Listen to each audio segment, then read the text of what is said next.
दोस्तों स्वागत है आपका आपके अपने YouTube चैनल में जिसका नाम है जीके विद बोलकर।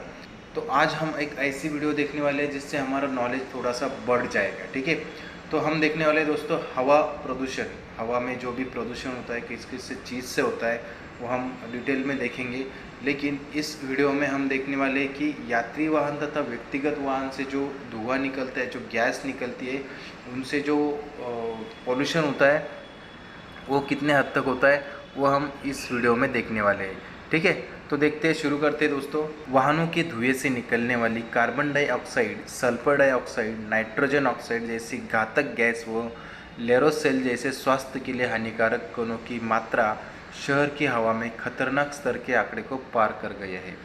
तो ये आप देख सकते हो जो गैस है, ठीक है, carbon dioxide, sulphur dioxide, nitrogen oxide, ऐसी जो गैस है इससे जो हमारी जो एयर क्वालिटी है बहुत ही ख़राब होती जा रही है।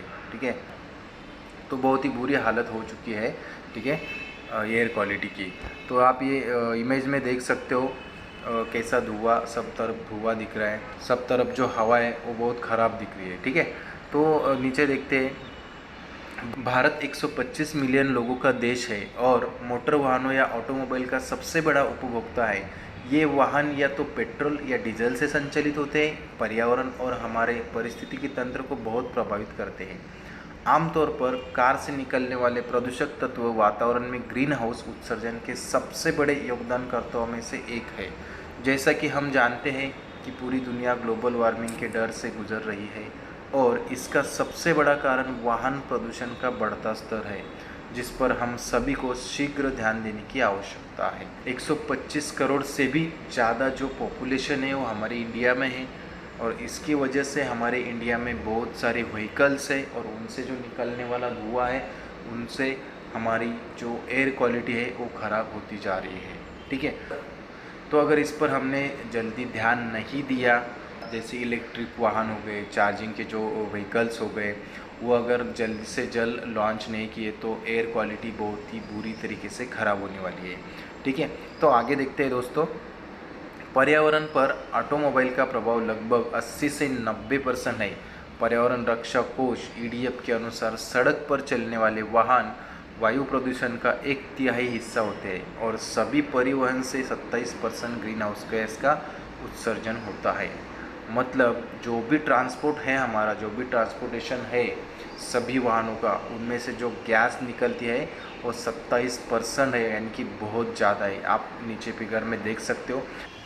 एग्रीकल्चर 11%, कमर्शियल एंड रेजिडेंशियल 13%, उसके बाद आती है इंडस्ट्री 24%, उसके बाद इलेक्ट्रिक पावर 25% और सबसे ज़्यादा आप देख सकते हो ट्रांसपोर्टेशन से 27% जो भी गैस है वो निकलती है। वाहनों की संख्या में वृद्धि के साथ इन ऑटोमोबाइल से प्रदूषण में भारी वृद्धि हो रही है। वाहन में ईंधन का दहन विभिन्न गैसों जैसे sulphur oxide, carbon monoxide, nitrogen oxide, suspended particulate matter आदि का उत्सर्जन करता है। ये गैस पर्यावरण पर तत्काल और दीर्घकालिक प्रभाव पैदा कर रही है। स्वास्थ्य पर खतरे के विकास के लिए मानव पर तत्काल प्रभाव पड़ता है और लंबे समय तक प्रभाव ग्लोबल वार्मिंग, एसिड वर्षा, पर्यावरण प्रणाली में असंतुलन आदि पैदा करके पर्यावरण को नुकसान पहुंचा रहे हैं। तो दोस्तों आप यहाँ पे देख सकते हो जो भी गैसेस यहाँ पे निकलती है। ठीक है, सल्फर डाइऑक्साइड होता है, कार्बन मोनोऑक्साइड होता है, नाइट्रोजन ऑक्साइड होता है, बहुत ही खतरनाक गैसेस निकलती है और इनमें से ये गैसेस जो है हमारे स्वास्थ्य पर बहुत बड़ा असर इसका होता है। इन गैसों ने वायुमंडल में गर्मी को फंसा दिया और पृथ्वी के तापमान में वृद्धि हुई, यानी ग्लोबल वार्मिंग तापमान में यह वृद्धि परिस्थितिकी को प्रभावित करती है। जैसे समुद्र के स्तर में वृद्धि, प्राकृतिक परिदृश्य को नष्ट करना, दुनिया के कई हिस्सों में बाढ़, चक्रवात, एक गैस ओजोन परत को खोखली कर रही है। इसके कारण पराबैंगनी किरणें आसानी से वायुमंडल में पहुंच रही है, जो विभिन्न त्वचा रोगों का एक स्रोत है। वायुमंडल में SOx और NOx बारिश के दौरान एसिड में परावर्तित हो जाते हैं और फसलों, जंगल और अन्य वनस्पतियों को नष्ट कर देते हैं।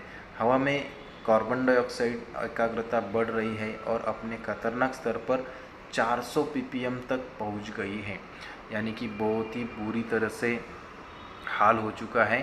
ठीक है, अभी यहाँ पे मैंने जो आपको ग्लोबल वार्मिंग के बारे में बोला कि ग्लोबल वार्मिंग बहुत ज़्यादा बढ़ रही है, तो इसका एक ही कारण है कि हमारे इंडिया में जो व्हीकल्स है, ठीक है, या अलग अलग चीज़ों से जो भी एयर पोल्यूशन होता है, टेम्परेचर उससे बढ़ जाता है, और टेम्परेचर बढ़ने से क्या होता है, ग्लोबल वार्मिंग बढ़ता है। ठीक है, और दोस्तों ग्लोबल वार्मिंग बढ़ने से जो भी बर्फ़ है, ठीक है, दुनिया में जो भी बर्फ़ है वो पिघल रहा है, और वो पिघलने से क्या होता है, जो समंदर की जो लेवल होती है वो बढ़ जाती है, और उससे हमें बहुत बड़ा खतरा होता है, जैसे कि जो समंदर के किनारे जो भी सिटीज़ होती है, ठीक है, उनमें पानी घुस जाता है। ठीक है, तो अभी ये आप यहाँ पे देख सकते हो कि 400 ppm क्या होता है। अभी ppm हम देखेंगे।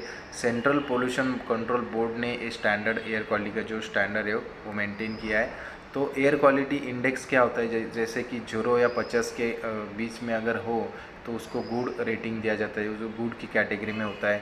51 से 100 तक हो तो सेटिस्फैक्ट्री, 101 से 200 तक हो तो मॉडरेट, 201 से 300 तक हो तो पुअर, 301 से 400 तक हो तो वेरी पुअर, और 401 से 500 तक हो तो सेवर, यानी कि बहुत ही बुरा। ठीक है, तो हमारा आप देख सकते हो कहाँ पे है, 400 यानी बहुत ही बुरी तरीके से हमारी जो एयर है वो ख़राब हो चुकी है, और दिन ब दिन और उसकी हालत बिगड़ती जा रही है। तो इस पे हमको जल्द ही ध्यान देने की ज़रूरत है। तो दोस्तों इस वीडियो में हमने देखा कि जो भी यात्री वाहन या व्यक्तिगत वाहन है उनसे जो निकलने वाले गैसेस है उनसे कितना बड़ा नुकसान हमारा हो चुका है और आगे भी हो रहा है। ठीक है, तो दोस्तों इसके बाद जो वीडियो आएगी वो इसी पे आएगी, एयर क्वालिटी पे, लेकिन उसका जो पॉइंट होगा वो अलग होगा। ठीक है, जैसे फायर क्रैकर्स हो गए, जो इंडस्ट्री हो गई, इनमें से जितने भी गैसेस निकलते उनके ऊपर हम एक वीडियो बनाने वाले हैं। ठीक है, तो दोस्तों आपको अगर ये वीडियो पसंद आती है तो कृपया लाइक करें, शेयर करें, सब्सक्राइब करें और बेल आइकन दबाना ना भूलें, क्योंकि ऐसे ही आने वाली वीडियो आप सबसे पहले देख सकते हो। वीडियो देखने के लिए बहुत बहुत धन्यवाद दोस्तों।